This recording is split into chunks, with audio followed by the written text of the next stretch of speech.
Nonveg? Nonveg कभी कभार। Red meat या वाइट मीट? दोनों। दोनों।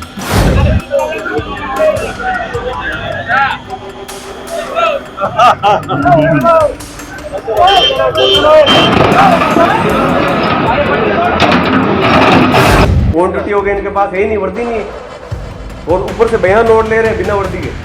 तेरा कपड़ा खराब है क्या? तमीज से बात करो सर, पहले तो मैं तमीज 2 मिनट में सिखा दूंगा तेरे को। कैसे क्या सिखा दोगे? पहले तो आप तमीज से बात करो सर। तू पूछेगा वर्दी कौन पहनेगा नहीं पहले पूछेगा। तमीज से बात करो, तू तड़ाके से बात मत करो मेरे से। बेटा अंदर लो, अंदर लो, 105 मान करो। अरे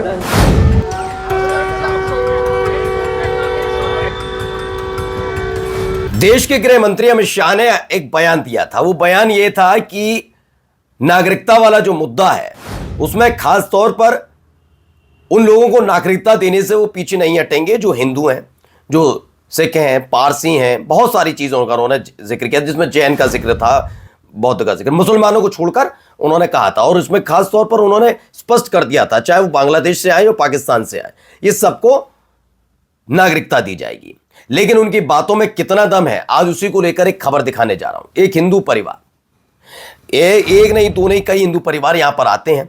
उनको पूरी उम्मीद थी कि कम से कम उनको मदद मिलेगी, लेकिन मदद नहीं मिली और आखिरकार उन्हें वापस बेरंग पाकिस्तान लौटना पड़ा है। यानी जो कहा जाता है क्या वाकई वैसा होता है, वो आप देखिएगा। अब हिंदुओं को भी इनसे कितनी उम्मीद रह गई है वो आपको खबर दिखाऊंगा। खबर आपको दिखाऊंगा कि अचानक से बीजेपी के नेताओं के बोल क्यों बदलने लगे हैं। आपको बिहार के उप मुख्यमंत्री का एक ताजा तरीन बयान दिखाऊंगा। उनके बयान को सुनकर शायद आपको नरेंद्र मोदी साहब का बयान याद भी आ जाए। इसी के साथ साथ आपको एक बीजेपी की विधायक है उनका बयान सुनाऊंगा, जिसमें वो लाल मास और सफेद मास का जिक्र कर रही हैं। उसका विश्लेषण आप खुद करिएगा, वो क्या कहना चाहती हैं। राजस्थान के अजमेर में उर्स से पहले लगातार बुलडोजर चल रहा है दरगाह के आसपास, क्यों कैसे, उसकी वजह भी आपको दिखाने जा रहा हूं कि वहां पर ये क्यों हुआ, क्या हुआ।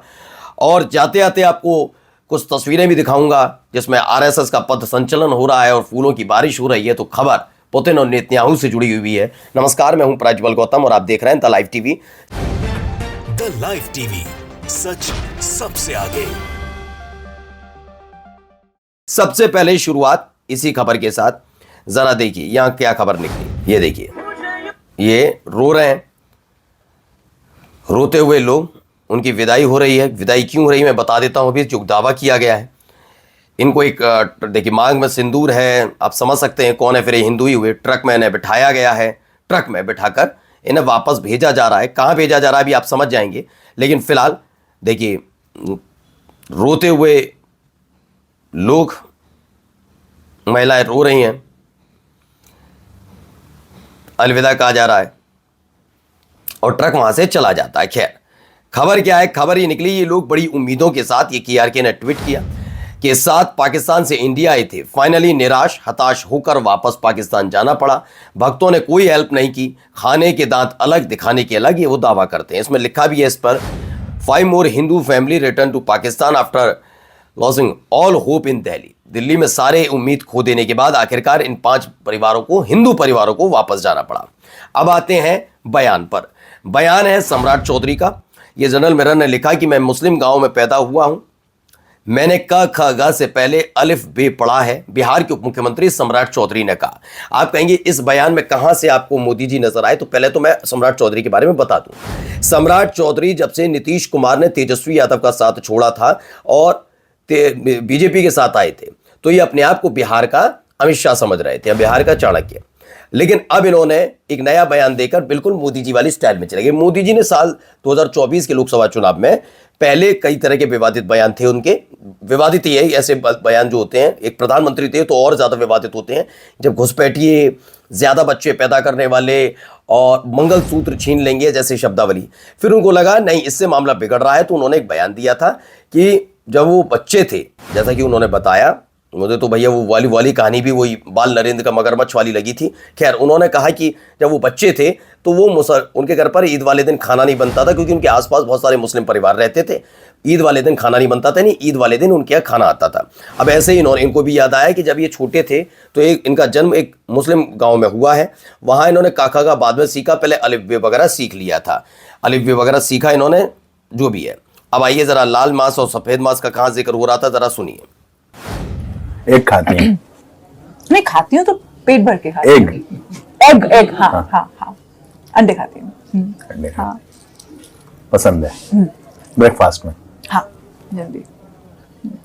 और डिनर में नॉनवेज? नॉनवेज कभी कभार ना, हफ्ते में भी 1 या 2 बार।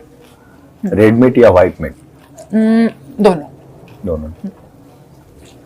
डिपेंड करता है, डिश पे डिपेंड करता है क्या मन कर रहा है। लेकिन लिमिट में? बहुत लिमिट में, क्योंकि थोड़ा भारी हो जाता है, दौड़े में प्रॉब्लम होती है। तो बीजेपी विधायक हैं अदिति सिंह इंटरव्यू में कह रही हैं कि वे सफेद मांस भी खाती हैं और लाल मांस भी खाती हैं। लाल मांस किस किस जानवर का होता है तो आप सब जानते ही होंगे। खैर तनवीर ने इसे ट्वीट किया और लिखा, खैर अब आइए राजस्थान लेकर चलते हैं। अजमेर शरीफ से वीडियो निकलकर सामने आई है।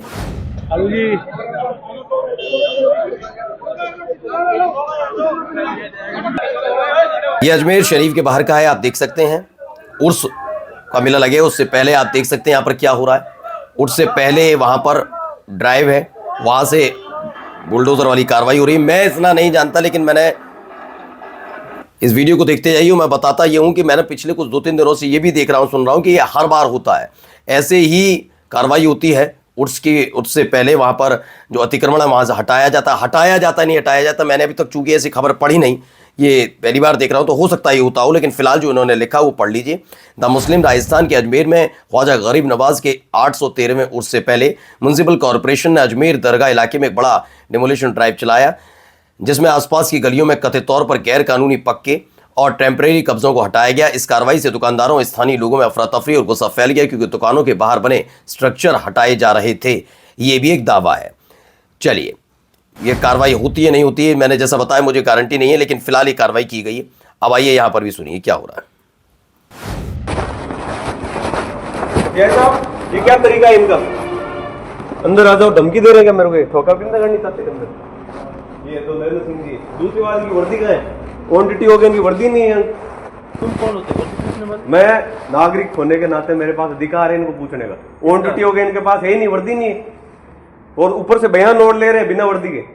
तेरा खोपड़ा खराब है क्या? तमीज से बात करो सर पहले तो। मैं तमीज 2 मिनट में सिखा दूंगा तेरे को। कैसे क्या सिखा दोगे? पहले तो आप तमीज से बात करो सर। तू पूछेगा वर्दी कौन पहनेगा? नहीं पहले तमीज से बात करो, तू तड़ाके से बात मत करो मेरे से। बेटा अंदर लो 100 कॉल बंद करो। अरे ज्यादा जोश आ गया। तो इसमें जो दावा है वो मैं बता देता हूं। ये लॉ एंड ऑर्डर है राजस्थान में, इसलिए सुप्रीम कोर्ट कहता है थाने में सीसीटीवी कैमरा होना चाहिए। दावा ये है कि पुलिस वालों से पूछा गया, एक पूरा वो मसला है, कोई रेप पीड़िता से जुड़ा हुआ मसला है, उस पर वकील साहब गए थे और उन्होंने कहा कि जो पूछताछ कर रहा है वो व्यक्ति पहने हुए नहीं है वर्दी क्यों नहीं पहनी है। इसी पर दूसरे वाले भाई साहब उन्होंने वर्दी का रौब दिखाया और वकील साहब को ही जेल में ठूंस दिया। अब यहां पर एक अलग वो चल रहा है।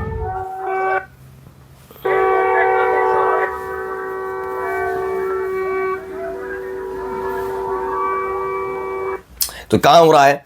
बिहार के बाद अब वेस्ट बंगाल पहुंचे हैं। कोऑर्डिनेशन मीटिंग आरएसएस की कोलकाता में हुई। मोदी जी अमित शाह टू एड्रेस की rallies, RSS chief Mohan Bhagwat to join the campaign. ये तमाम चीज़ें बंगाल में शुरू हुई हैं कि बंगाल में भी पथ संचलन और ये सब किया जाए और वहां पर भी जीत की पताका फहराई जाए।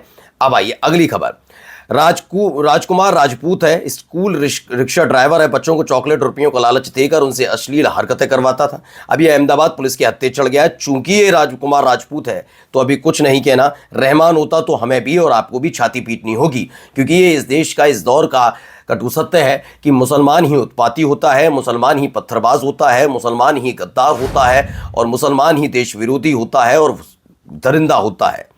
ठीक है ना? ये सारा काम जो राजकुमार राजपूत ने किया होगा शायद सांस्कृतिक कार्यशैली में आता होगा, इसीलिए किसी गोदी मीडिया ने इस खबर पर चीखने चिल्लाने की जहमत नहीं उठाई। आइए एनबीटी की खबर देखिए। रूस को 10 लाख मजदूरों की जरूरत, पुतिन दिल्ली में करेंगे बड़ी डील, मजदूरों को बुलाया जा रहा है। और कुणाल शुक्ला ने लिखा भी, शर्म की बात है कि भारतीयों के साथ मजदूरों की जरूरत की डील रूस करेगा और गोदी मीडिया इस पर भी वाहवाही की डुगडुगी बजा रहा है। कितनी बड़ी बात है। याद है आपको, इजराइल भेजे गए थे, उसका जिक्र खुद योगी आदित्यनाथ ने विधानसभा में भी कर दिया था कि उन्होंने रोजगार दिया एक ऐसे देश में जब पहले से बमबारी हो रही है। कोई वहां पर बड़े पोस्ट पर किसी को भारतीय को नहीं बुलाया गया, वहां पर भी मजदूरी करने के लिए बुलाया गया था। ठीक है, फिर भी इस पर वाहवाही लूटते हैं। इजरायली पीएम नेतन्याहू ने राष्ट्रपति से माफी की अपील की है। क्या है? इजरायल के पीएम बेंजामिन नेतन्याहू ने भ्रष्टाचार मामलों में राष्ट्रपति इसाक हर्जोग से औपचारिक माफी मांगी है। नेतन्याहू के खिलाफ 3 अलग अलग मामले दर्ज हो रहे हैं। इजरायली राष्ट्रपति कार्यालय के मुताबिक नेतन्याहू के वकील अमित हादद ने 111 पन्नों का आवेदन जमा कराया है। यानी मुसीबत बढ़ती नजर आ रही है वो अब तो नेतन्याहू की भी। नमस्कार। द लाइव टीवी, सच सबसे आगे।